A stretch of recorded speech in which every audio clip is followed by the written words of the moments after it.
Good evening. Welcome to the Good evening. Candidates Forum for Trustees for the Village of Sleepy Hollow. This session is being offered in English with a Spanish translation. I'd like to introduce our translator, Carlos Diaz de Leon. Thank you, Susan. As stated, we do have interpretation into Spanish. The following will be instructions in Spanish for those who require it. Muy buenas tardes. Se está ofreciendo interpretación simultánea para este foro. Gusto de...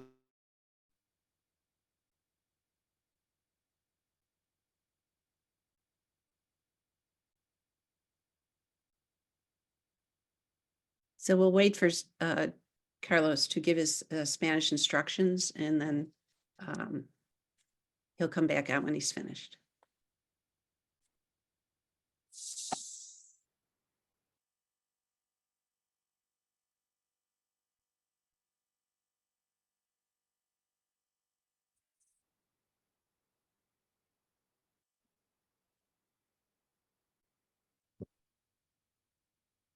Or perhaps we won't be able to hear him come back. In any case, we will begin. My name is Susan Maggiato, and I'm the president of the League of Women Voters of the Rivertowns. We're pleased to be partnering with Disability Rights New York to provide both American Sign Language interpretation and live closed captioning.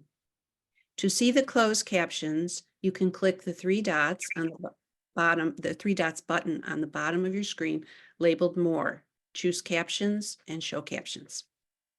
This evening, you will have the opportunity to listen to the candidates' views on issues of importance to Sleepy Hollow so that you can make an informed decision when you vote on Tuesday, March 19th. Our timekeeper is Susan Schwartz, a member of the Rivertowns League and a resident of Tarrytown.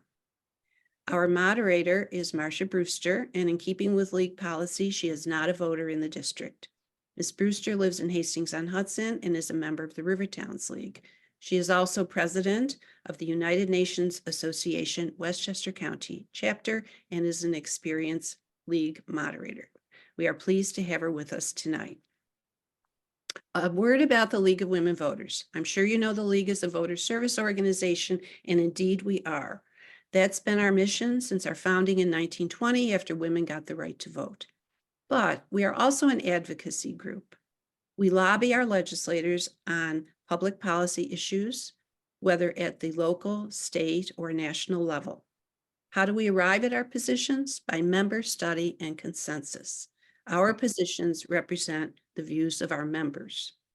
So in that sense, we are political, but we are staunchly nonpartisan. That means as a league, we never support or oppose candidates or political parties. And membership in the league is open to anyone 16 years of age or older. A word about our recording policy that all the candidates have agreed to.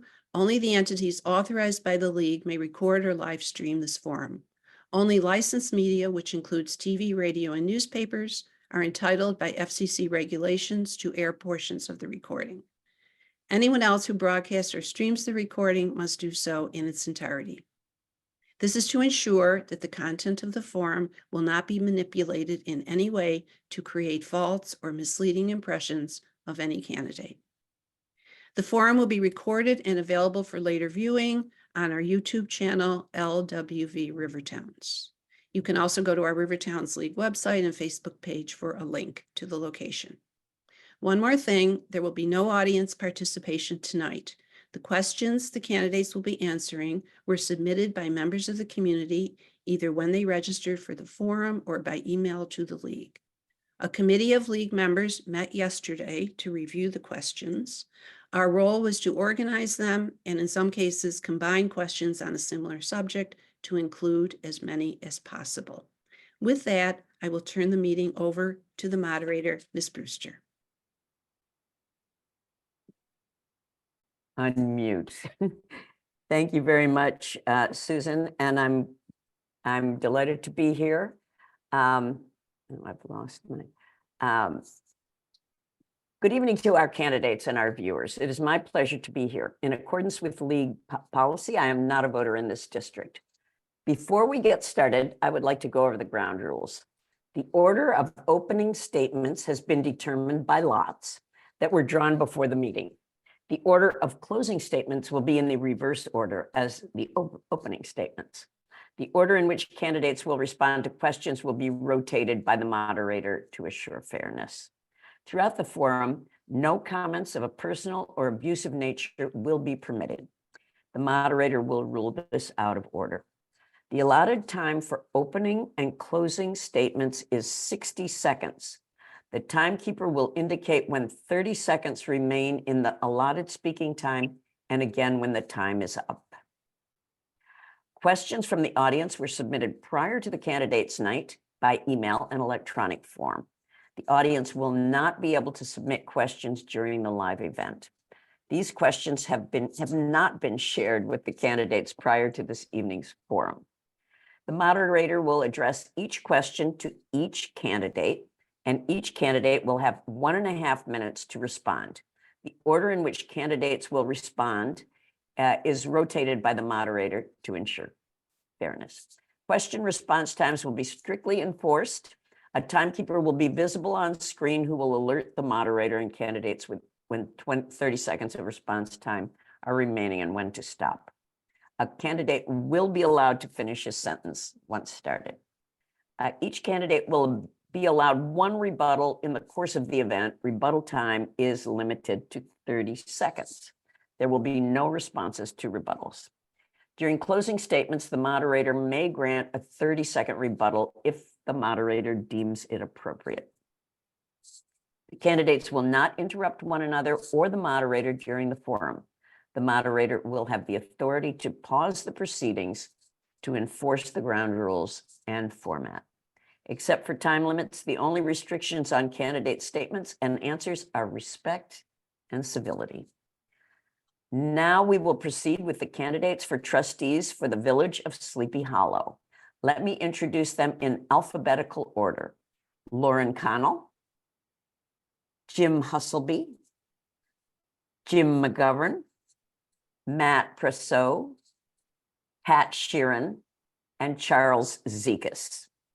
I will be addressing them all by their first names, except for the 2 Jims, and I will use their full names. Now we will begin with opening statements. Candidates, you will each have up to 1 minute to make an opening statement. And first is Charles. Please begin. Hi, my name is Charles Zekus. I'm a lifetime resident of the Village of Sleepy Hollow, 4th generation. I have been active in youth sports, coaching, volunteer programs, scouting. I believe that my knowledge and past history as a police officer of over 20 years in the village gives me some insight of the inner workings, what can be improved upon, what makes sense going forward, and some of the issues at hand. Being that parking, density factors, and the current construction projects that are going on. That's it. Thank you. Thank you. Jim McGovern. Hi, my name's Jim McGovern. First of all, thank you to the league for organizing this event, as well as everybody who took the time to join tonight. My wife and I have been residents of Sleepy Hollow for 14 years. We have 3 children, ages 14, 12, and 9, all who attend the public schools. I currently volunteer and coach 2 local Sleepy Hollow soccer teams, also a volunteer active board member of the Phillips Manor Beach Club. For the first few years living here and commuting into New York City, I passed the vacant GM waterfront each day and looked forward to a time where the cracked pavement and overground lot would give way to a project that would benefit this beautiful town and all of its residents. When the news of the new approval of the comprehensive development plan was shared, I felt incredible excitement. And over the course of the past few years, I've seen great progress in the development of this property.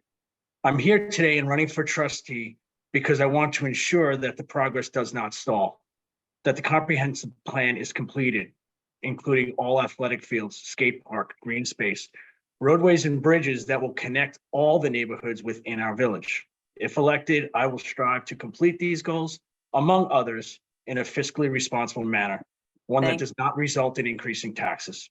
Thank you, Jim. Pat, you're next. Hi, my name is Patrick Sheeran. I'm a resident trustee and business owner here in the village of Sleepy Hollow. It would be my goal to fill our vacant storefronts within our downtown business districts. I would like to see every storefront in our downtown filled with a business and run by residents or future residents. This will provide more jobs for our residents. There's no reason we should have to go to neighboring Rivertowns to dine, shop, or attend appointments. We have a great community here that can support numerous small businesses within our downtown. I want to see our community provided with more goods and services. And I think we can do this by continuing our conversation on parking. And I believe I bring an extremely important perspective to the board because I'm someone who knows what it takes to succeed as a small business in our downtown. It's certainly not easy, it's very difficult, but if we create the environment and support our current and future business owners, we'll watch our downtown grow. It's also my belief that growing this area, we can continue to try to keep our taxes lower for our residents. I believe that the decisions made as a trustee are important. I'd rather speak with residents, department heads, and fellow board members before reaching informed decisions. I'm not somebody who can distance myself from these decisions. I vote Tuesdays and I'm back on Beekman Avenue Wednesdays serving the same. Thank you. Thank you very much, Patrick. I'm sorry to cut you off. Jim Husselbee. Thank you to the League for organizing this forum, and thank you to all village residents for joining in tonight. Soon it will be time to choose. In about a week, we'll have the opportunity to choose who we want to help lead our great village. As a village resident for almost 24 years, I've had the great pleasure to serve the community in various ways. And tonight I appear before you with a vision of greater prosperity and opportunity for all village residents. A vision of inclusive, thoughtful, and sustainable development that will ensure our place among the most beautiful and vibrant communities in Westchester County. And importantly, a vision of development that will hold the line on taxes. We have a once-in-a-lifetime opportunity to continue the meaningful progress that has been made in our village. I believe that together we can move forward in a fiscally responsible way that meets the needs of everyone in our community. So I humbly ask for your vote, and I ask you to vote the Unite Sleepy Hollow ticket, Jim McGovern, Matt Presseau, and me, Jim Husselbee, on March 19th. If elected, I will endeavor to protect the progress we've made while holding the line on taxes. Thank you, and I look forward to your questions. Thank you, Jim. Matt, you're next.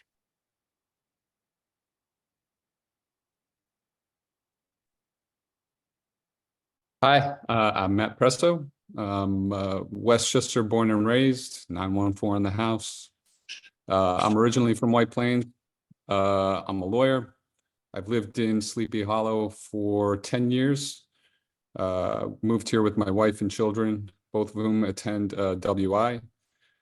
We moved here, like many of you, for the diversity, walkability, and small business character of the village. I jumped into civic life back in 2016 with these words: let's build a skate park because it's fun.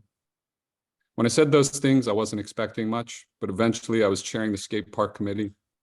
Over the years, it's been difficult to keep momentum going, but I'm happy to say thanks to a $400,000 grant and board of trustees members who have insisted that the project move forward, it looks like it's going to be built soon.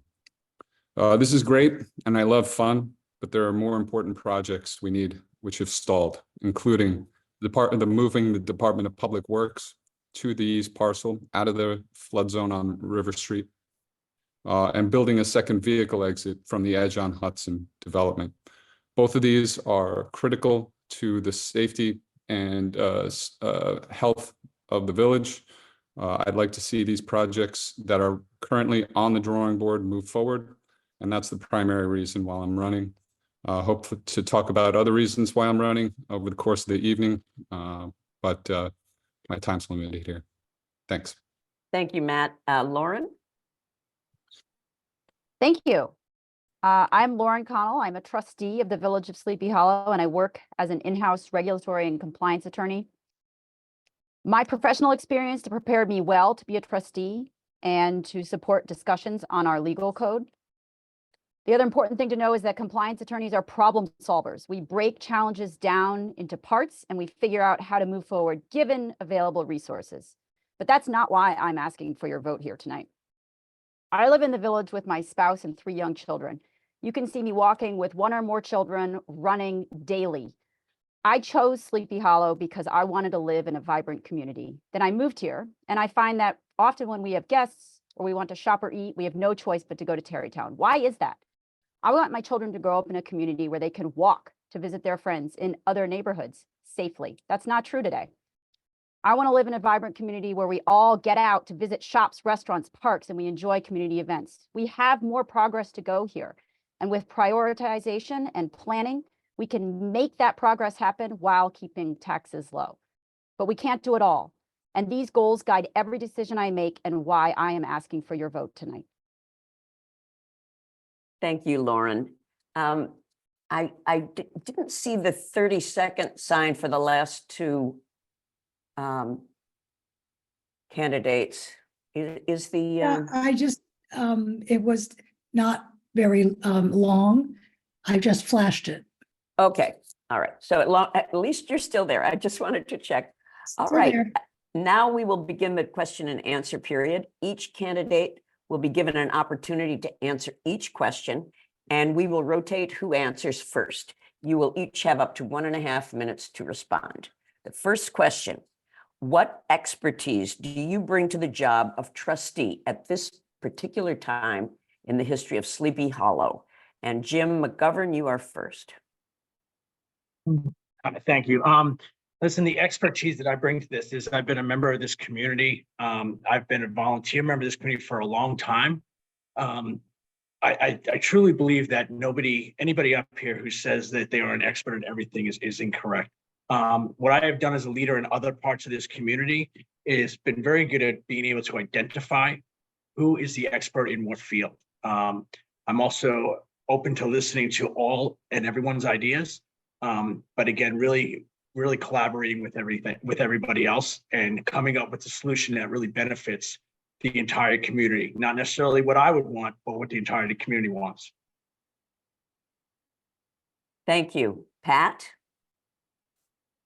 Hi, so yeah, being one of the handful of members of our small business community within Sleepy Hollow, there's only a few restaurants and bars here in town. We have a lot of other businesses, but really it's just having that insider knowledge and knowing what's going to bring other people to this village to invest and call Sleepy Hollow home and make this place special for other people as well. It's the diversity within our community that makes it so special. And I feel that knowing what it takes to create a successful business on Beekman Avenue and in our downtown is really what makes me have a great perspective and brings meaning to the board. Thank you. Thank you, Patrick. Jim Husselbee. Thank you. So expertise. Well, I'm a tax professional. So I've been involved in finance for all my professional career. So I think I've understand financial statements, planning, budgeting. So that's one area. I do have also a lot of experience. I have a track record of serving the community. I've been involved with the Foundation for the Public Schools of the Tarrytowns. I served as a member of the Board of Trustees for the TUFSD. I was on the board of the Community Food Pantry. And I say that all that because mainly I think those jobs don't necessarily lend itself directly to the village trustee position. It does, however, mean that I've worked successfully with a large number of people in our community already. I know a lot of folks. I've worked in a leadership position. I've worked as a member of a group. I think I have a long track record of successfully working with folks, and I'm also I think a good listener. So I focus on listening to folks, listening to people, what they have to say, and I look forward to, if elected, to helping the village move forward. Thank you. Thank you. Matt, you're next.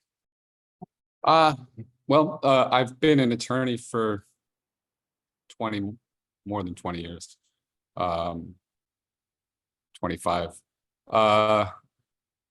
As an attorney, I'm regularly asked by clients, how to solve problems. I bring together professionals from a wide array of disciplines and bring us all together as a team to address whatever issues the client is facing. I think maybe this is not so much of a professional or training perspective, but I'm a historian by nature. I have really gotten into the history of this village, really struck by how this village has been defined by the 90 some acres on the Hudson River. First, it was a car factory. That's where the paychecks came from. That's where the tax revenue came from. And then the factory went away and the village lost its direction. Now it's being redefined by the development on the waterfront. I think this perspective will help guide me in making decisions. Yeah, that's it. Thank you. Thank you very much, Matt. By the way, were you seeing the time cards? I did not. No, I saw a 30-second, but I Oh, didn't you see did. the Okay, top. sorry. I'm not being able to see them. Lauren, you're next. Yeah, thank you. So I will also add that I'm attorney, since it sounds like that's a theme here this evening. And I would say that my professional experience there, I mentioned being a problem solver, because compliance attorneys are not litigators. We're not looking to, win a dispute. We're looking to collaboratively solve problems. So instead, I'm going to talk about who I am, how I tackle problems. I'm somebody who always wants more information. I want to ask questions. I want to understand why people are proposing different options, what the background is. I want to get this information so I can make sure that I'm making the best decision, not just based on what the person in front of me is telling me, but what is best for the entire community. A good example is work on pedestrian safety. It sounds like one topic, but it has a lot of different components. We're working with the state on improvements to Broadway. We're targeting certain key intersections, which is one of the goals listed in the comprehensive plan. We are looking at different design options. I want to make sure that we're looking at best practices, not making decisions on what was good or better 15, 20 years ago, but what's the best option now. And then I'm looking to see what related areas there are: environmental benefits, health benefits, increases in property values, to see how we can maximize our message. So that's just one example of how I approach a problem and how I really want to dig in and understand. There are many more issues I'm working on currently as a trustee, and I hope to get the chance to talk about them with you tonight. Thank you. Charles, next. Yes, I agree with Lauren. I look to work as a cohesive unit with the group. I don't have any or claim to have any expertise in any particular area. I'm a good listener, good communicator. I've been a police officer in the village for over 20 years. I've been a part of the village for all my life. I've come across all ranks and files within the village, from down where I live in the lower half to those in the northern portion and up on Kendall. I'm willing to work with the group to not exacerbate any conditions that are present and not to create new ones, to form a committee to find out how we solve the problem we just created. I'm not an attorney. I think politics can use a little fewer attorneys, but that's a personal opinion. But just look at the nation at whole. But anyway, I believe that my knowledge of the village and many of the concerns of the residents will be objectively addressed, and I will work towards solutions mitigating the present issues and not creating new ones. I know some of the issues are parking, the density, the safety on the roads. I know Dan's been working to get the bike lanes up and going, and I've been part of the environmental committee since its early days. And I just look to make the village, it'll never be what it was, but hopefully it'll be something worth looking back on and saying, job well done. Thank you very much. The next question is, the Board of Trustees voted to put a referendum on this March's ballot so voters can decide whether or not to move future village election days to November. Do you support moving the village elections to November? Pat, you're first.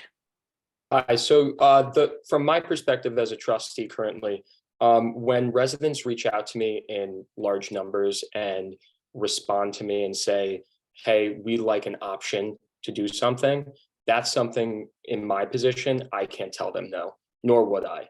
Residents have the right to decide what they'd like in their community themselves. This would also greatly increase voter turnout. We've seen in the past our numbers, March elections just have far less numbers than our November elections. It's definitely going to be, a little bit of a challenge to, not have village politics become national. We'd like to keep local government local. And I think that we all have to work together to do that. But in general, this is just a common sense thing. Give the residents the option, let them decide. This is all of our village. Thank you. Thank you, Pat. Jim Husselbee. Thank you. This is an issue that's obviously gotten a lot of discussion recently. I believe that I'm going to listen on this issue as well as on other issues. I've listened to the folks in our village. If they believe that they'd rather have the election in November, I think that's fine. I think March election has its upside as well. It's just a matter of the numbers, I think, are important here. So basically, in the past, we've gotten about 750, maybe to 1,000 voters in March, right? They typically are voters that really are knowledgeable about issues in our village and really want to come out and vote and make a difference in the village. Now, if we go to a November election, we'll probably have something like 4,000 folks voting or many more folks voting. And so I'm always in favor of giving more folks the opportunity to speak and to have their opinions heard. So the more people we get to vote, generally speaking, we get a better outcome. So from that perspective, I would look towards a November election, but I think there's pros and cons to both. Thank you. Thank you. Matt? Yeah, I think certainly it's up to the village to decide. And I think when we go into this, we should do it with our eyes open. I think there's a lot of merit to moving it to November. Obviously, the numbers tell us more people vote in November than vote in March. I know for a fact I've missed elections in March because, it's hard to remember that there's an election in March. I'm just not used to that. I think we do need to keep in mind that when the village election is at the same time as county, state, and national elections, those issues are going to affect how the village elections go forward. I think if we do move to November, this may be the last time we see parties like Unite Sleepy Hollow and TAG, because I think the national parties will start to have a bigger say in politics here. And I don't know about you, but I've sometimes gone to the poll and not known who to vote for, and I've just gone down the line and voted for my team. That's the reality of what we may see when we move the election to November. We'll have Democrats, we'll have Republicans, and that may be good for the village, it may not be. I think we all have to think about this hard and make a decision about that. And I'm glad that we will be. Thank you. Lauren? Thank you. I think I actually want to answer two questions here. First, do I support the right of voters to choose when the election should be? Should that decision be up to the Board of Trustees? I don't think so. It is our responsibility to allow voters to make that choice, as everybody else seems to be in line with. And that's why I voted for putting a referendum on the ballot. I was quite frankly surprised that it was even controversial, and even more surprised when some of my fellow trustees did vote against it. Now, the second question is, am I personally in favor of it? There are arguments on both sides. A March election timeframe keeps our village elections separate from national and state politics. But it also makes it harder to vote. And it means we're paying for the infrastructure to hold an extra election. Makes it harder to know that there's an election because we are all busy people and there's a lot that competes for our attention these days. So ultimately, the winning argument for me is voter turnout. You get more people to show up in November than March. That is true no matter how you look at the numbers. That is the general rule. And voter turnout means more people offering their input. And as a current trustee, I know how hard it is to get voter input, to get people to turn out and speak up. And I encourage anyone listening tonight, anyone watching, to please, when you have an opinion on the issue, speak up. We want to hear from you. And on the same lines, any chance to increase voter turnout in elections, that wins the argument for me. Thank you. Charles? I'm in favor of the will of the people. If the referendum gets changed to be in November, so be it. I think it would be a good thing. Be like one-stop shopping. You can go vote locally, statewide, and nationally, and get it all done in one shot. But whatever the people decide is their will, and we'll take that going forward. Thank you. Jim McGovern. Thank you. So it's interesting. I've actually spent a lot of time on this topic recently and talking to people in the village. I wish that before just slapping this on the ballot, there were some public forums where people could have heard about this and heard the different reasons why. What I am finding is when I do talk to people, whether they have a sign on their lawn or not, is they don't really know. And the main answer I get is kind of what Charles just said, which was, oh, it's easier. I can do it in one day instead of having to go two. I think that's pretty sad on people that feel that way, especially in a forum with the League of Women Voters, how long we've come to have the right to vote, and the fact that we can't take, 15 minutes in 2 days to vote twice. And I don't think there's any question that this is the last time, if this goes through, that we will see these two types of tickets, a United Sleepy Hollow or the tag. I do believe it will go to a national politics and people will be voting with their party. Thank you. Next question. What is your view on the voting rights lawsuit filed against the town of Mount Pleasant? And Jim Husselbee, you're first. Thank you. Well, so I also have some experience with the town, making decisions in the town. I served for a number of years on the Mount Pleasant Industrial Development Agency. So I have a lot of contacts and a lot of friends in the town and town government. Something they're very, very concerned with right now. To say it's taking up the lion's share of it seems like the time in the village. It's what I know about the lawsuit or the proposed lawsuit under the Voting Rights Act. It's curious to me why they're focused on the town of Mount Pleasant. I think it's it may be it's a test of the Voting Rights Act, and I think the folks that are wanting to test the waters of the Voting Rights Act have selected specifically the town of Mount Pleasant. Not sure why. So I think the town, as well as the village, has a long history of listening to folks in their village, in their town.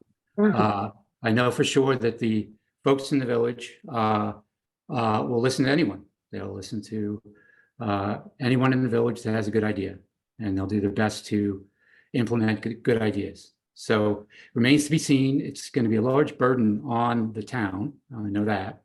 Lawyers to defend themselves. So it'll be interesting to see, and we'll keep tabs on that. Thank you. Thank you. Matt, you're next. Yeah, it's a complicated issue. But the bottom line is there's a significant population within the town of Mount Pleasant that isn't getting a voice. And if that's the case, and it's a historically underprivileged community, then we need to really think about how to address that. I think it's broader than that. I mean, and I think the village of Sleepy Hollow itself is kind of this redheaded stepchild in Mount Pleasant. But so if the voting was changed to districts rather than at large, we would get a voice, we would get a greater voice in the town of Mount Pleasant. Those are all issues that need to be addressed, and it'll be interesting to see how this is resolved. Thank you, Matt. Lauren? Yeah, so I actually think this is an interesting question, given our recent discussion about our referendum, our upcoming referendum, because you can see how they're linked, right? It's about voter representation. It's about giving people the right to have a say in their elections and on their boards and councils. I'm not going to speculate on whether the lawsuit's going to succeed, but what I can tell you is I am fully supportive of a fair voting process and an informed electorate. And I will say that I disagree with the approach that Mount Pleasant has taken in response to the lawsuit. I think that spending hundreds of thousands of taxpayer dollars to fight the lawsuit, even when the experts they hired told them that they were wrong, I don't agree with that. As I've said about our own spending plans, every government, no matter what level, should carefully prioritize each dollar spent. A dollar spent on fighting the lawsuit is one less that you will have to spend on repairing streets or improving parks. And I think it would be great to see more representation, more direct representation from Sleepy Hollow in the town of Mount Pleasant. Whether or not the courts are the right path, I know I don't know, but I hope to see an amicable resolution that stops wasting taxpayer dollars. Thank you. Charles? Well, I believe everybody has a right to be represented. If you need to redistrict and make everything fair and even, and equitable, and even equal, so be it. The people always have a voice. They could still come out, even if they feel they're underrepresented. They could maybe champion around a candidate that they feel is more aligned to them. I know by going through the village, I've spoken to a lot of folks who either aren't registered or can't register. But I know years past, there was talk about Tarrytown and North Tarrytown, Sleepy Hollow, breaking away from their respective towns and keeping the monies that they're spending out for whatever benefits they may think they're getting from Mount Pleasant or Greenberg, keep that in-house, and maybe we should just start a new family. Thank you. Thank you, Charles. Jim McGovern. Yes, I think I agree with everybody's initial statements on this call, in that we all want to see a fair process for everyone. I think it's difficult to comment on this lawsuit at this point, because we'd all just be speculating, on the findings. So I think that this is something that, I'm going to continue to watch and see how things pan out and really hear all sides of it, before I really make any judgment or decisions on something that we really don't know. Thank you, Jim. Pat, you're last. Yeah, so obviously I'm supportive of Sleepy Hollow and its desire to be better represented. I think that's ultimately what it's been coming down to. I think we can all understand that.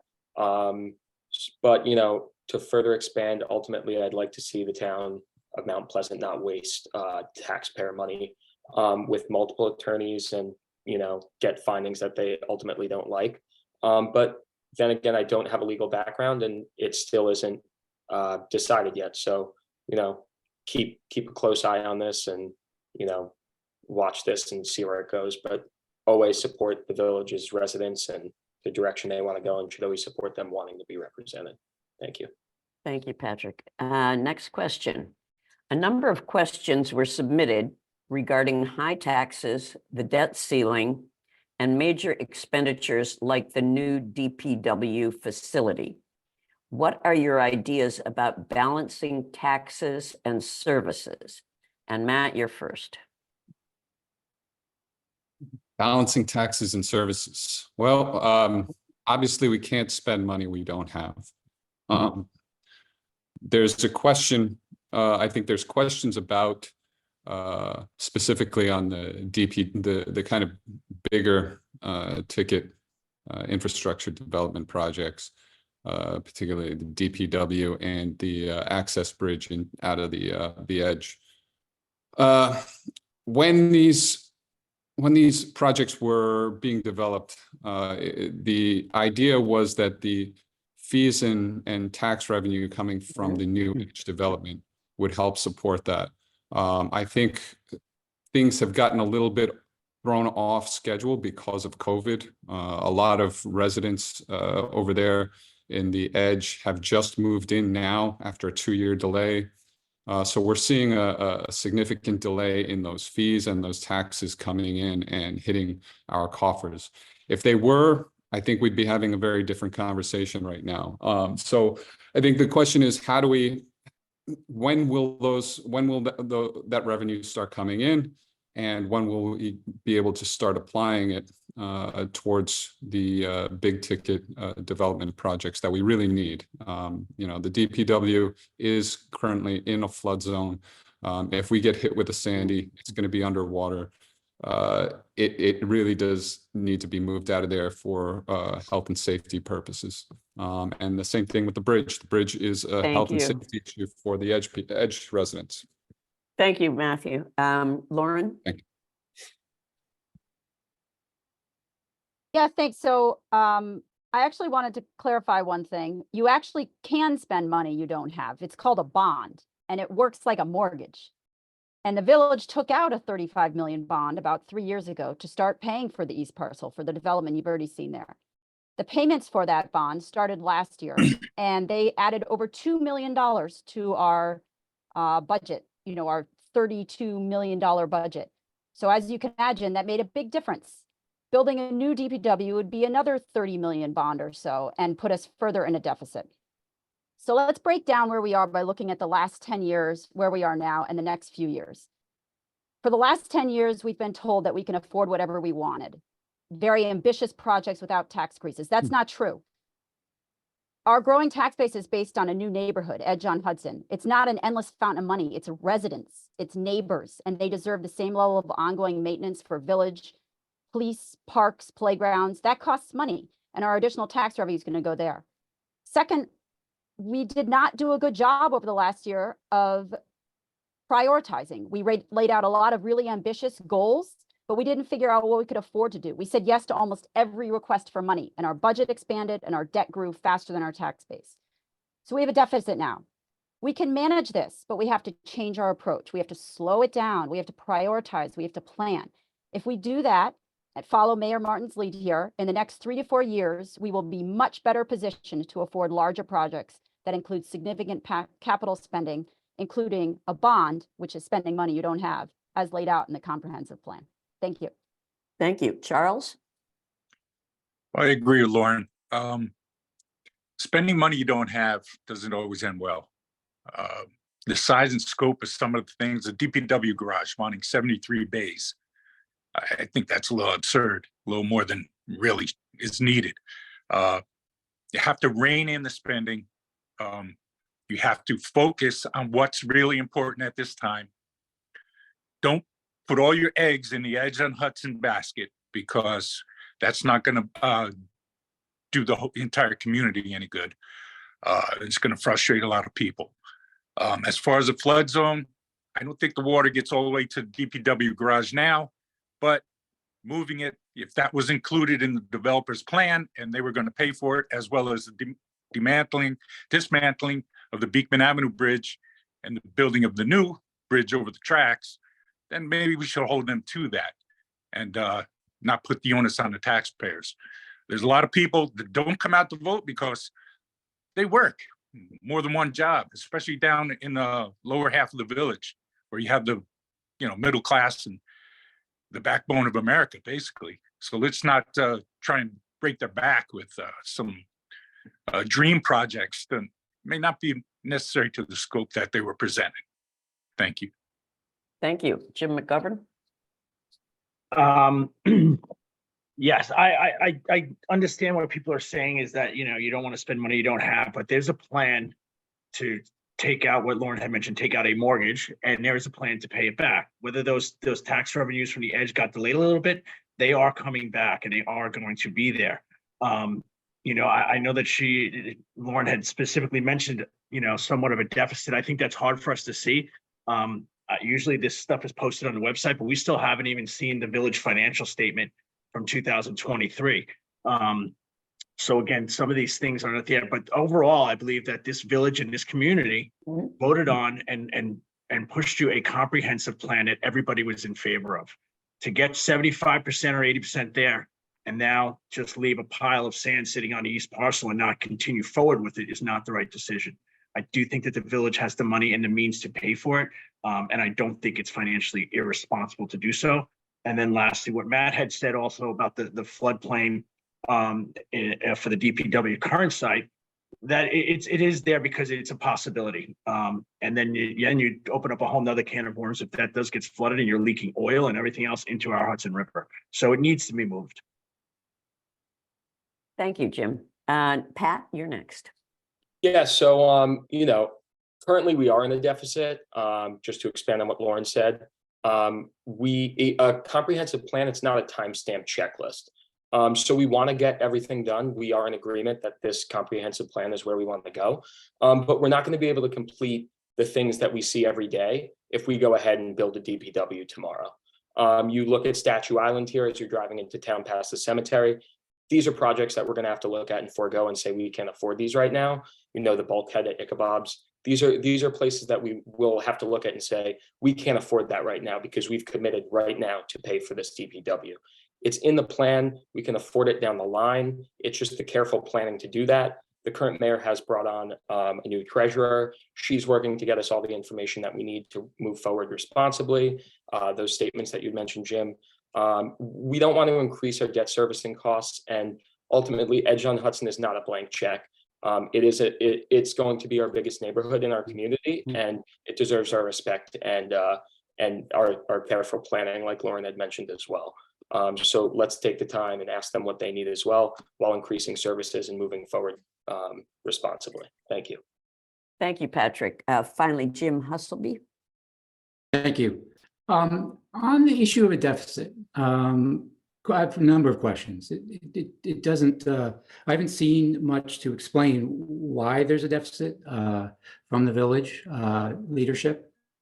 If we're talking about a deficit in this fiscal year, I think this fiscal year ends in June 1st. So the year's not over yet. So is it a forecasted deficit? Is it already, are we in deficit? So there's a lot of questions on that. So I'd like to learn more about it. So, but as I mentioned, I have some experience with planning and budgeting. It seems to me that we have done a lot of work on the plan, comprehensive plan, local waterfront development plan, as well as a special permit. So based on all those things, we have a number of inflows, big inflows of funds in the near term. And that would be 3 payments of additional $10 million from the special permit, the sale of the UAW building, as well as the sale of the existing DPW after it's moved. Now, that's $20 million plus there coming in the next couple of years. Now, if we were to take out a bond to do these projects, we have taken out a bond, right, to fund the existing development of the east parcel, the underground pipes. Some are done already. Is that a minute and a half? Can you wrap up? Oh, sure. So I do think we have the money, right? I do think the additional revenues from Edge on Hudson, together with a number of payments coming Thank in, you. will support the bonds that we need to do the projects. So, Okay, Jim, thank you. 5th question. A resident states that there are crimes like home and car break-ins, but people are afraid to report them to the police because of fear of discrimination and their lack of social status. The police chief is appointed by the mayor with the consent of the trustees. How do you think the police can build trust in the community so everyone will feel safe? Lauren, you're first. This is a good question because it addresses the personal relationship that people in the community have with our village government.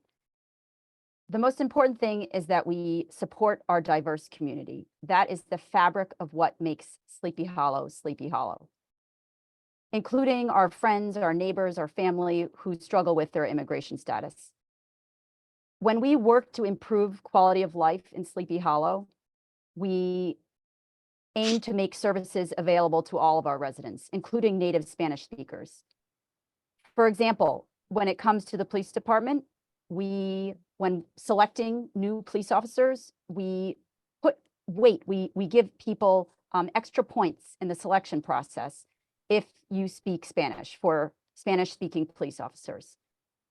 But we can do other, there are other options. There are other ways we have pursued improving the relationship with our Spanish-speaking community, people who might be afraid to talk to the police. We add Spanish translations whenever possible. We are working in the process of adding automatic translations to every meeting. We have services, we have a community liaison, we have our newsletter that comes out in English and Spanish. And so it's really about building on the work we've done and continuing to form and improve our relationships. Thank you, Lauren. Charles? Well, as a police officer in the village, I have come across some of that where people were apprehensive to come forward, fear of mostly retribution, retaliation from their neighbors and such, more so than their apprehension to go to the police because of the police. It's more from peer pressure or cultural pressure, where retaliation is pretty normal. When something occurs, then you become a victim and they try to intimidate you through fear. As a police officer, I was integral with the community. I would get out of the car. I was also a detective for many years. I've been involved with the people. I know what their issues are, and I know how to help them. And when elected, I will work feverishly with the department to help get them to be more community-oriented, to get out of their cars, interact with the community, become one, know the merchants, know the people, and it'll all work out. Thank you. Jim McGovern? Thank you. I mean, in my experience with our police department, I think they do a fantastic job. They're extremely personable. However, clearly there is a problem if people are saying there. So this is an area where, I think if elected, you reach out to the community, understand exactly what their issues are, take suggestions how we could help them, reach out to people like Charles and rely on his expertise and ask how he can help it based on his experience as a police officer. Again, reach out to the community, find out what the issue is, and then try and fix it as best we can. I do agree, as far as what Charles had mentioned about getting out of the car, that's something that I would always love to see more of. Whether it's kind of an old school cops walking the beat on Main Street, not in a car all the time. Even in my neighborhood, sometimes sitting on a corner of a car, I'd love to see more cops out riding on a mountain bike on a nice day and talking to the kids in a neighborhood. Is that it, Pat? Jim? Thank you, Jim. Pat? Yeah, so obviously we're all residents here. We want to feel safe here. We don't want to worry about break-ins or, crime or anything like that. For me, it's paramount to have a good relationship with our police department. I've gotten to know a lot of our officers. They're all fantastic people. They want to do a great job. In order to bridge this gap, we do have a lot of Spanish-speaking officers. I know that there's a lot of resources put into the department that have been successful. We also have a liaison that works to reach out as a point of contact to the community if they feel like that they're not going to be heard or respected if they reach out directly to the police officers. So we definitely are always looking to expand on that. Just keep an open line of communication, and above all else, we have children here. We want to walk our dogs here. We want our community to be safe, and we can all work towards doing that. Thank you. Thank you, Pat. Jim Husselbee. Thank you. So I'm a big supporter of our public safety officers. Police officers are firefighters, volunteer firefighters, as well as ambulance corps, right? So, and then the police force, my limited, fortunately, experience with the police force is nothing but a high level of professionalism, dedication, but certainly we can do better. As Jim pointed out, if folks are discontent with the services they're getting from the government, specifically from the public safety officers, I think we need to listen. We need to understand what they're saying, why they're saying it. We need to communicate. I think a lot of this boils down to communication, right? So if folks feel comfortable communicating their issues, their problems, their suggestions, and we're as a board, the board could facilitate that communication to the public safety officers, police officers. I think we're all on the same team. So those great professionals and volunteers, I think would embrace more communication. So I think that is the key to this. We're going to have to work hard at it constantly. There was a committee set up for police reform. I think we can continue that kind of dialogue among all of the constituents, all of the residents of our great village. And I do think I shared Charles's optimism. I do think we can make this work. Thank you, Jim. Matt? Yeah. In that question, I'm hearing concern primarily for our undocumented neighbors. I think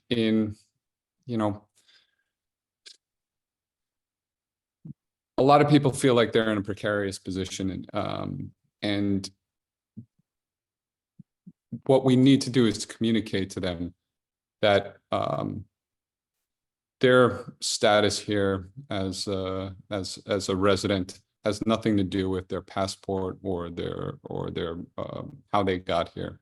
What's paramount for our village and for our first responders, for our police officers, for our fire department, for our ambulance corps, is to be able to help people. That they're not going to be afraid to speak up and communicate with those officials.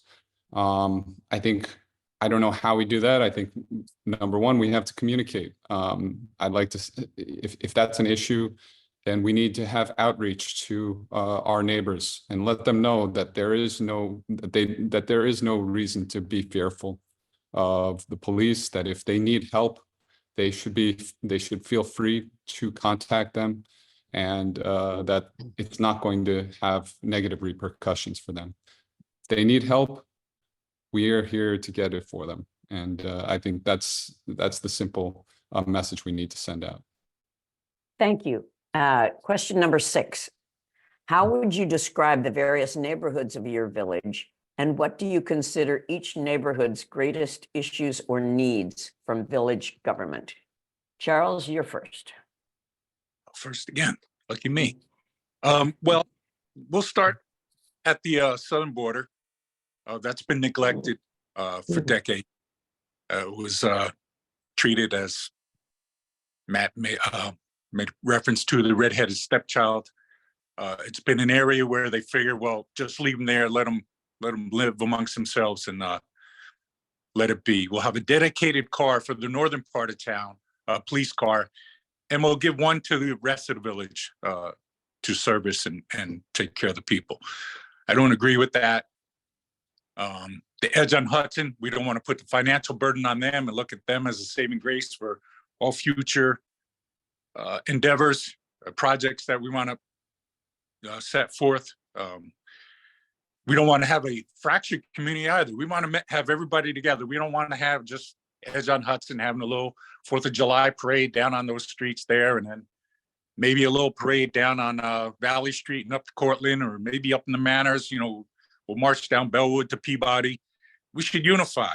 We should do it all as one cohesive community. Having neighborhoods is fun. That's all fun and games. You want to have softball teams and have a little competition? Yeah, we'll do that. You want to have pottery making class? Yeah, we could do that too. But to have a well-rounded community, you have to have unity. You have to be seen as one. You want to live on Maple Street? That's Maple Street. It doesn't have to be Weber Park. You want to live on Monroe? Yeah, you live on Monroe. It doesn't have to be Sleepy Hollow Manor, Phillips Manor. Anywhere, Charles, you're part of Sleepy Hollow. thank And you. one, we can make this a great place. Thank you, Charles. Jim McGovern? Yes, I mean, I think that this is a great place. Can we make it better? Absolutely. We can do that all the time. And I think that if elected trustee, that is, that's something we're all tasked with. But again, it's, I think, talking to each individual communities, whether it's people in Weber Park and Phillips Manor and downtown Sleepy Hollow, and finding out what they would like to see more of. We did one of these similar talks down on Edge on Hudson. And we really found out what those people wanted and what they want to see differently and what they're lacking, what they were promised, what they're not getting. And again, to what Charles had said, is they shouldn't be fitting, you don't want them to be our meal ticket financially for the development of the entire village. I think things like building that bridge across the tracks to interconnect is just one way to do so. But, I was at the St. Patrick's Day parade yesterday. I marched in it with the soccer teams that I coach. And I think we're doing a pretty good job in the community. I mean, I saw people from all different neighborhoods there and chatted with a lot of them. So again, can we get better? Absolutely. I think we can always get better. But I think we do a pretty good job. And same thing, when I go out for the block parties with my kids, I do see gatherings of all of our communities. Thank you. Pat? So yeah, we have a number of different neighborhoods here, but ultimately we're all from Sleepy Hollow. So instead of talking about all the different areas that we live within this really cool special town, let's talk about all the different things that we all have to deal with that are problems. So parking, traffic, beautification, making our streets nicer, better trash pickup, and tourism. We all deal with all of these things every day within Sleepy Hollow, and some with tourism just around, the holiday season.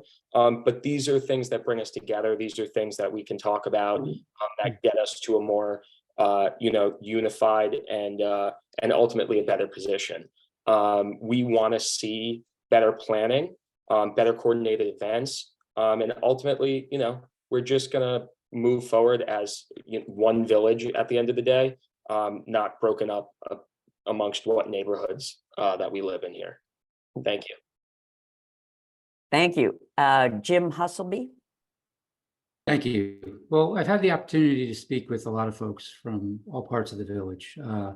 There are some, it seems to me that each area, whether it's Briggsville, Weber Park, Ichabod's, downtown, Edge, Weber Park, I don't want to leave anyone out, Manners, there are some commonalities. I'd say one of the main focus of folks that we spoke to and I've spoke to recently is the traffic.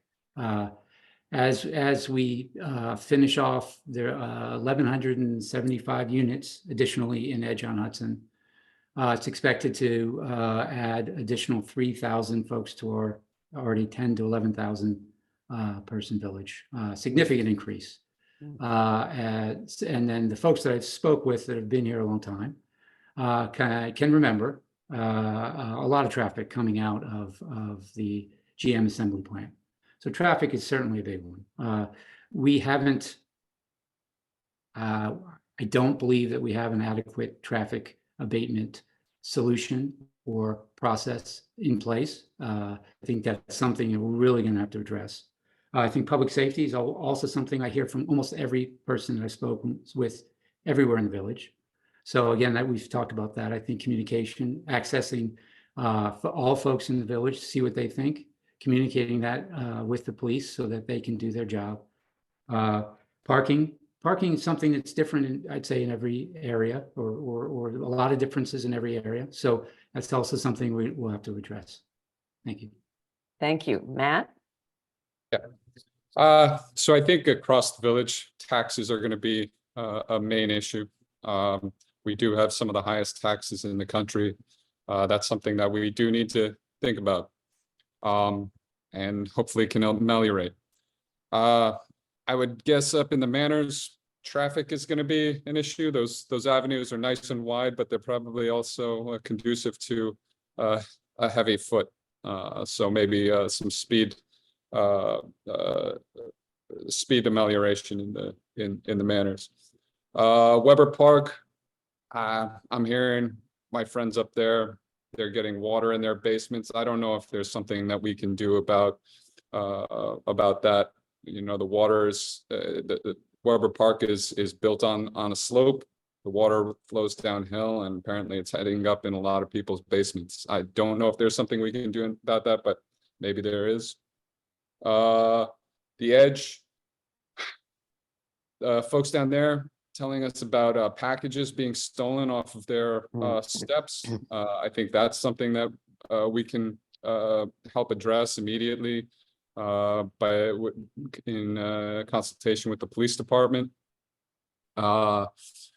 Downtown, I think it's going to be traffic, and it's going to, and we can guess that it's only going to get more intense as DeChico's opens up, as more people move into the Edge, and they're coming in and out, and more visitors to the waterfront. We have a beautiful waterfront.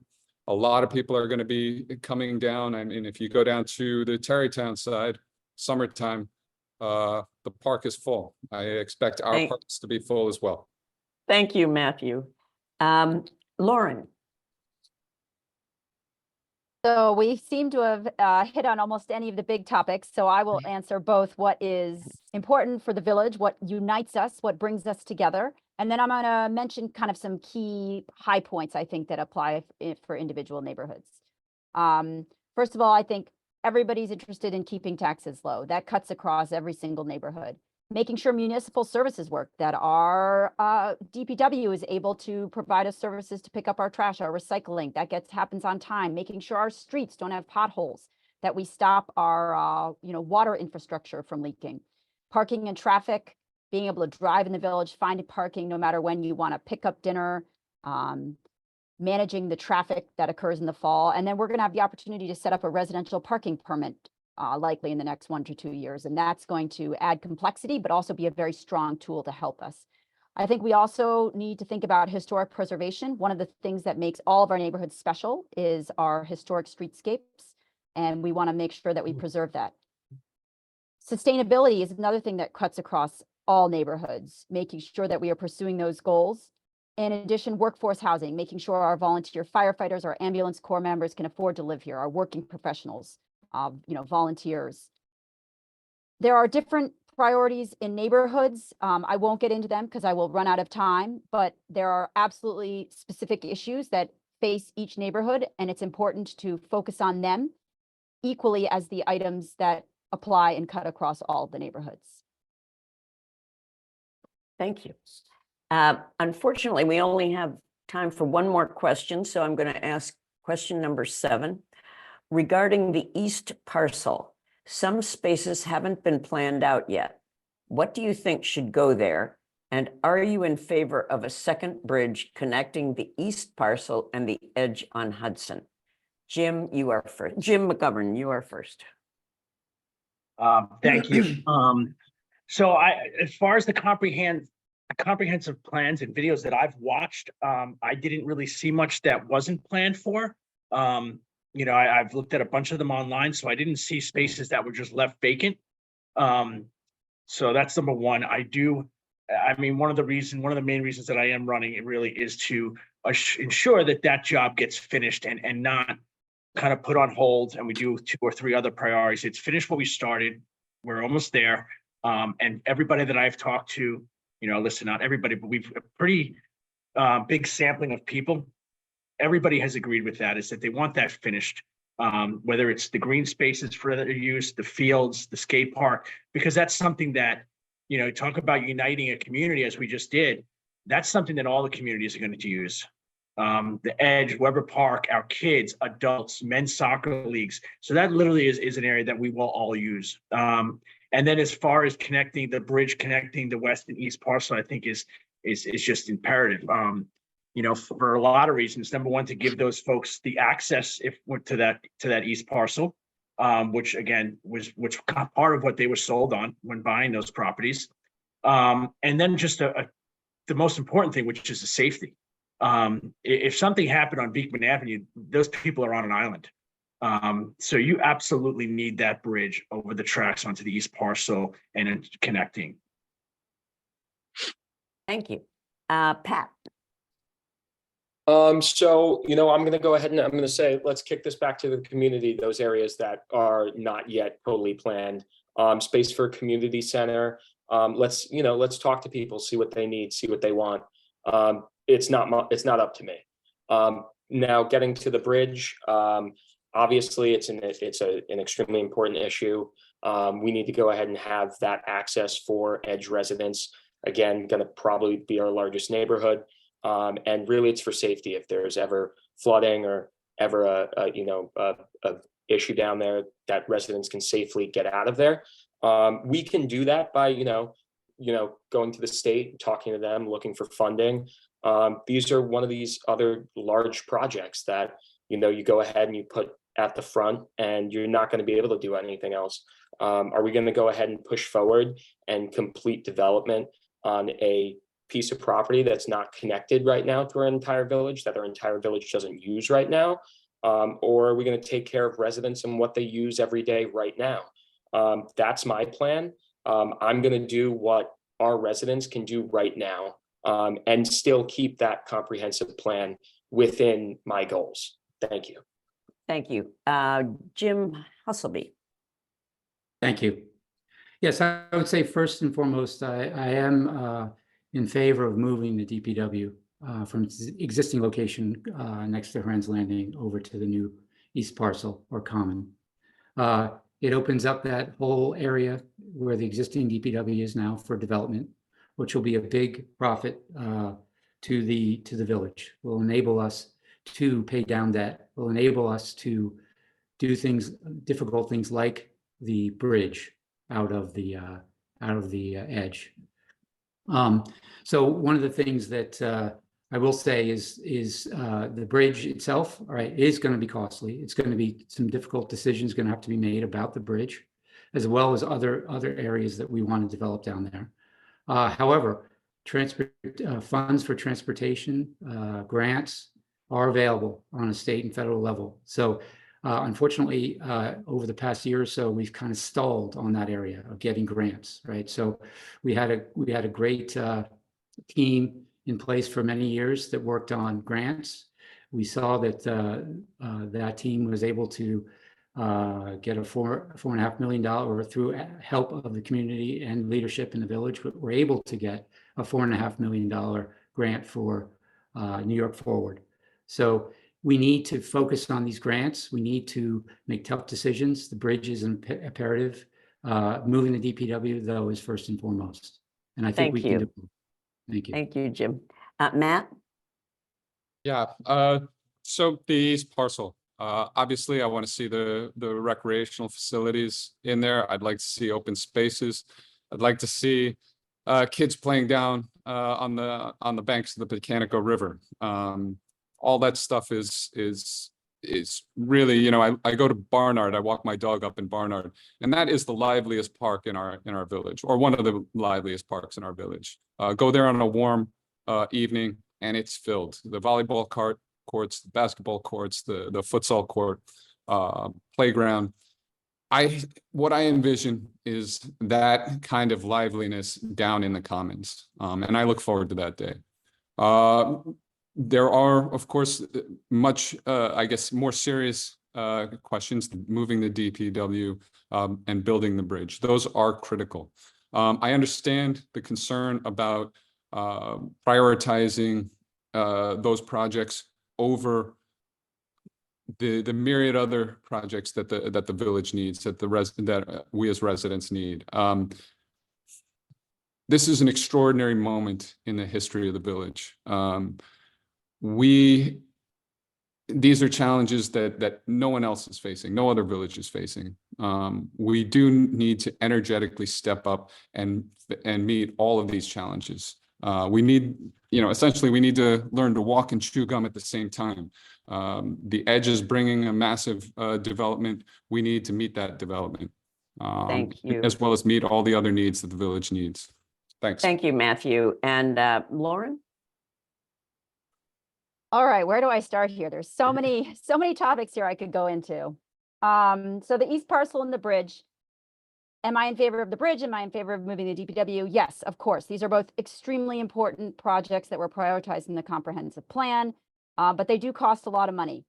I'll note that moving the DPW would result in the ability to be able to sell the old site, but that's been valued at about 5 to 7 million. It's only a fraction of the total cost. I don't think that that's a reasonable, reason to do it now. And we should continue to follow the plans that were set out for the east parcel, but they aren't set in stone. We can still adjust them. For example, the original plan was build the DPW, then build the bridge, then build the park. But I questioned whether that was the right order. Why do we wait to spend $60 million before we start any parts of the park?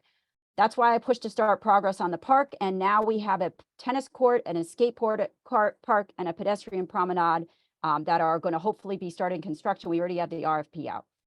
But let's talk more about prioritization. We all claim to believe in the comprehensive plan, but I did a little bit of research. I looked up how many times different words appear in the comprehensive plan. The word DPW appears 27 times. The word park appears 329, zoning 112, bike only appears 23, but bicycle appears 24 for a total of 47, which is more than the DPW. Zoning is marked as low cost and medium term in our comp plan. A new DPW site is high cost and medium term. Based on the stats I looked up, updating our zoning code, it should be a higher priority than the DPW. So before we make decisions about how to spend our money, we need to think about prioritizing in order to accomplish the comprehensive plan goals. Thank you. Thank you, Lauren. Unfortunately, we're running out of time, so we're going to move to the, I'm going to skip some questions here, and we're going to move to the closing statements. Thank Marcia, you all. Could I request a rebuttal on that last question? Who's that? Lauren? That's Lauren. Yeah. Yes, you can have a 30-second rebuttal. Yes. So I just wanted to take a moment because it's come up a few times to talk about the budget and the deficit. This surprises me that people are confused about it because our financial status isn't a secret. I didn't take anyone's word for it. I actually went to our website. I downloaded our budgets, which are available on there for anybody for the last 10 years. And I plugged those numbers in a spreadsheet. You can see our spending slowly overtaking our revenue, and it turned into a deficit about 2 years ago. That's done. We know that. Our deficit is projected at 3.6 million this year. That might change, but roughly we do see a deficit there. If someone has a magic wand or a money tree, I'm all for signing that DPW contract. But until we figure out how to spend it, I think you have to prioritize, or you risk a $30 million bond is going to add $2 to $3 million in interest payments. I just don't know how you do it without keeping taxes low. Thank you. Ms. All right, Brewster, am I allowed to weigh in on that last question? Yeah, can we, Well, can these we aren't rebut that? exactly rebuttals, you know, I mean. It Oh, should no, have no, been a- I think you skipped me. I wasn't allowed to answer the Oh, question. on the I part. apologize. Wait a That's minute, okay. Charles. I'll make it quick. I'll make it quick. Well, I stay- apologize. yeah, we should focus on what the people on the edge on Hudson were promised. Right now, they're landlocked. If there is some kind of travesty or closure of that road there, and a medical condition arises, it's going to be bad. I think we should prioritize that bridge. And if the developer was responsible for it in some way, fashion, or monetary, I think we should hold them to whatever they were promised. Those residents of the Hudson, Edge on Hudson, and the residents of Sleepy Hollow. DPW can wait. The bridge is paramount, and the recreation hopefully can coincide with the development of the bridge. Thank you.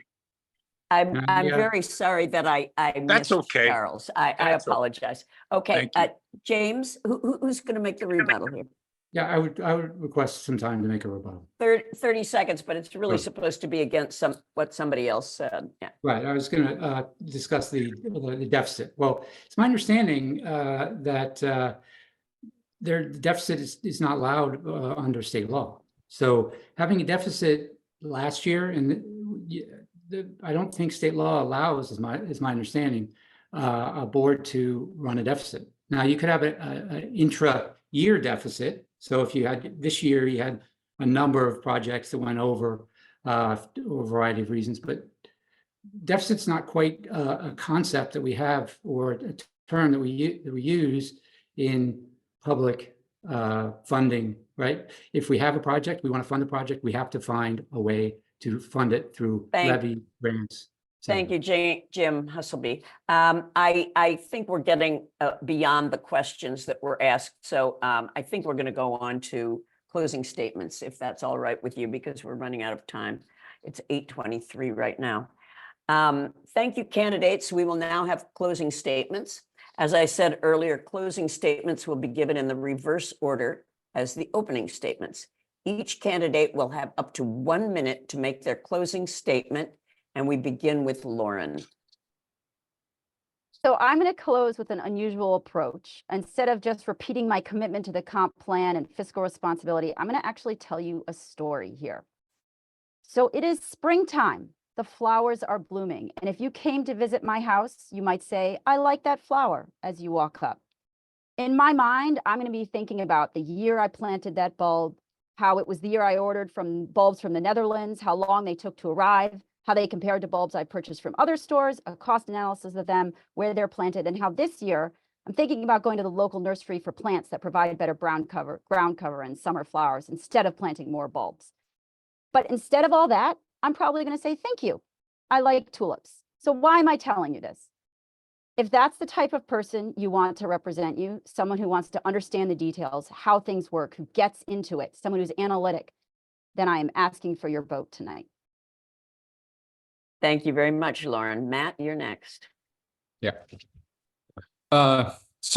Unite Sleepy Hollow, we are committed to to prioritizing the comprehensive plan. We're also committed to continuing the United Sleepy Hollow record of keeping annual tax increases at 2% or less. This village has been defined by those 90 acres on the Hudson River for 100 years, and it's going to continue defining us for the next 100 years, foreseeably. Abandoning this plan now is going to be a mistake. I understand there's a lot of concern about the costs and how we're going to pay for it. Prioritizing the plan doesn't mean we're rushing forward and committing to debt that we can't afford. What prioritizing this plan means is that we're leaning into it. If the DPW is too expensive, if there's too many bays, let's look at the plans. Let's look at scaling back the project, and so that when we do have the money, it's ready to go and in a more cost-effective manner. And that's the same thing with the bridge. That's the same thing with the rest of the project. But either way, we're not leaning into this project. We're not making any plans for it. It's not going to happen. Thanks. Thank you, Matt. Jim Husselbee. Thank you.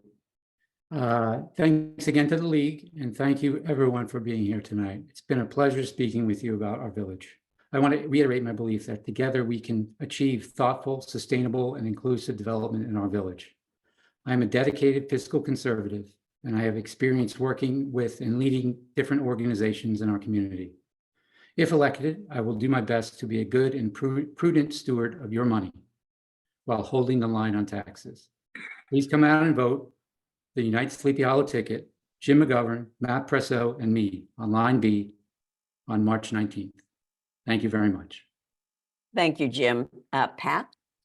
So Sleepy Hollow is a small village with big opportunities.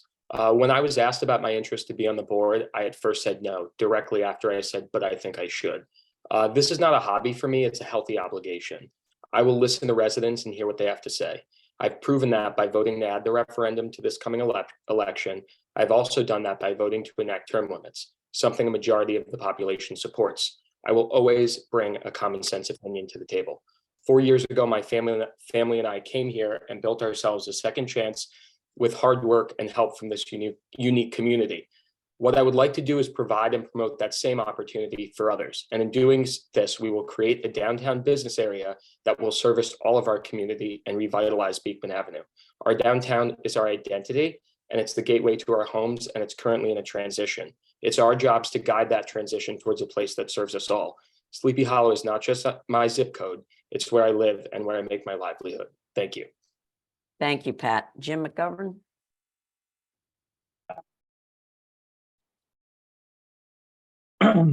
Again, thank you to the league for hosting this event tonight, and thank you for the other candidates participating. I thought it was a very good and healthy conversation. I hope that that everybody after this has a better understanding or a good understanding of where I stand on village issues. But more importantly, I hope I leave you with a better understanding of really who I am, which is a husband, father of 3 young children, a very active member of our community, who at the end of the day just wants to see continued progress for this beautiful community that benefits all neighborhoods and residents. So please come out and vote the United Sleepy Hollow ticket on March 19th. Thank you very much. Thank you very much, Jim. And last but not least, Charles. Yeah. Thank you. All right, well, I've served the community in many facets. Like I said, I've been here 62 years, going on 63. 4th generation, my grandchildren are 6th generation in the village. My wife and I have raised 5 children, all attended public schools, and some are still in the area. I've served for over 20 years as a police officer in the village, and I look forward to serving the community in a new capacity as a trustee on the village board. I will work with the mayor and the other board members to achieve positive change for the good of all residents, to serve the community in many areas, and wish to carry on my endeavor as a trusted board member of the village. Thank you. Thank you very much, Charles. Thank you to both the candidates and the audience. A reminder that this forum is being recorded and it will be available to you on the sponsoring league's websites until the election day on March 19th. I also want to remind you of the unique and important role played by the LVW, the League of Women Voters, here in the community and all across the country. The league works to register voters, educate them on the issues of the day, and to protect their right to vote. Your local league is made up of volunteers who devote their time and energy. Your participation and assistance are always welcome. And now some information about voting in the election. The election is Tuesday, March 19th from 6 a.m. to 9 p.m. For voting locations, you can find full information at vote411.org. Also, there's a referendum on the ballot about moving village elections to November. So please remind people to turn over the ballot and vote on the referendum. Thank you all very much and have a wonderful evening. Thank you, ladies. Bye-bye. Thank you. Thank you. Good night. Good night.